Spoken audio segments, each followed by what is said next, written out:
I love Leavenworth, Washington, and maybe you do too, especially in the springtime. Come on, it's hard to beat this area.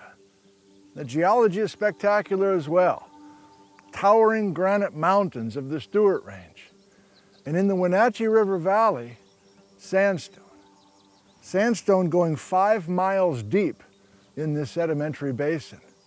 That's not new information, but what is exciting and brand new are discoveries within the sandstone layers, special layers that give us brand new information about a dramatic era of volcanic eruptions and tectonic uplift more than 40 million years ago.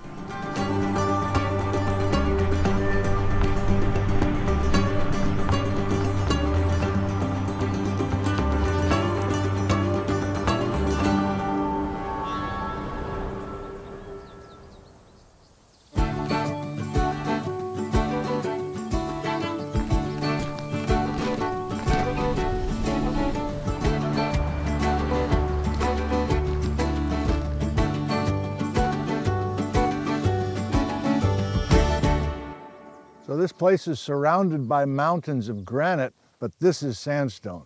Those rocks are actually made out of the same minerals, so it is difficult to tell the difference between granite and sandstone. How are you supposed to do it? Here's one way.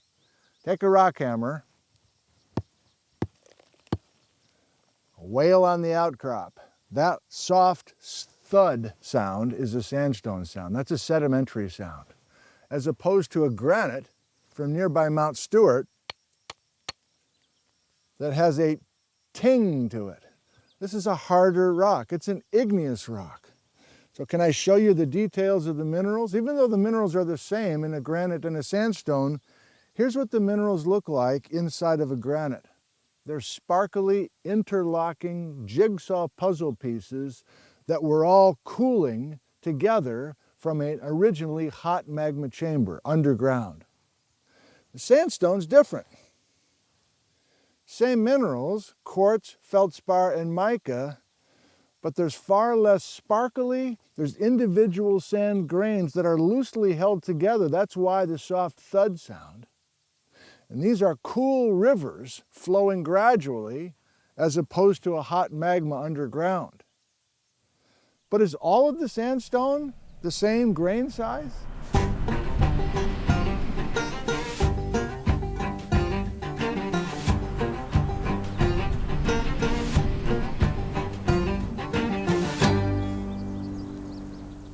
Hello from the Chumstick Basin. Look at this outcrop with all these layers.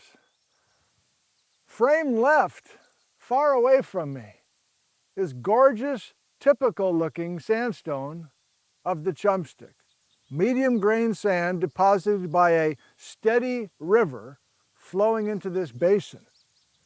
If you start coming my way and start digging into some of these layers, we lose the regular river scene.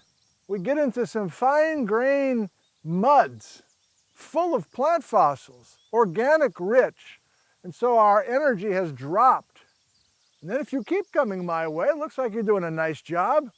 We increase to river cobbles, and the cobbles get bigger and bigger until we have beautiful bowling balls completely rounded. So the energy necessary to move this is far greater than the energy to move just a couple of grains of sand in a normal Chumstick sandstone. Why is the energy so great? Why is the water moving so fast to move, polish, and drop these bowling balls in this conglomerate within the Chumstick Basin? The answer is that the ridges are rising, the floor is dropping in dramatic fashion. And so white water, rivers, are hauling out of these uplifting mountains, coming into this sandbox with the floor dropping. And the net result is 5 miles of total vertical thickness of the Chumstick sandbox.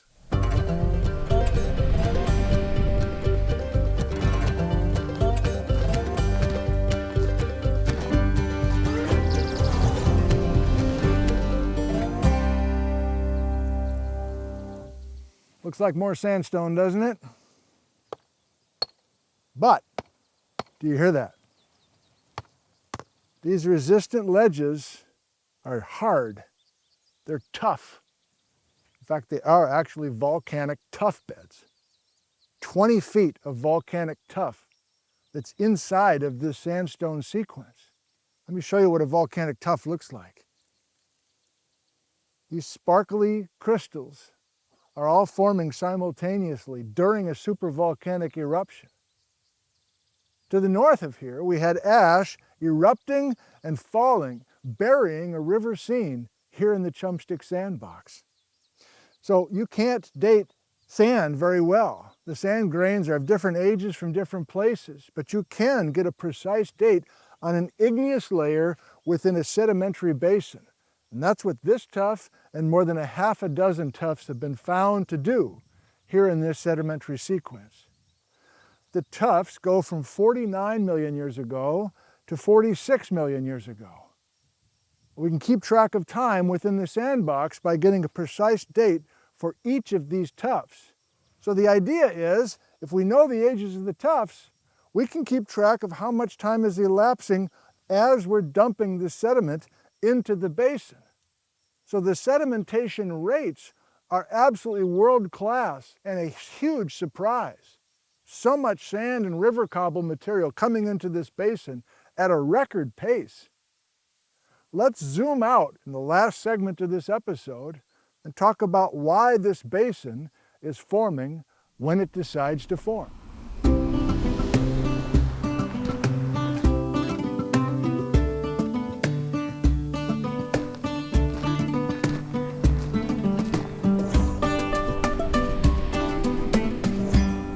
Sandstone? Yes. Granite? No. 49 to 46 million years ago. How do we know that? The volcanic tuff layers that are interbedded within the Chumstick sedimentary sequence. That's exciting. But it's not happening anymore. This is a fossilized sandbox. Why 49 million years ago? Well, shortly before that, Washington collided with a huge island out in the Pacific known as Silesia. And the result of that collision is the reason that this floor started dropping and these ridges started rising so dramatically back at that time, during the Eocene. And 46 million years ago, everything stopped. This basin stopped doing its dumping story because the Cascade volcanic arc was just getting started with the subducting ocean plate. And you can't do that at the same time that you're doing today's story of pulling apart, dropping, lifting, all right here, geologically, at Leavenworth, Washington.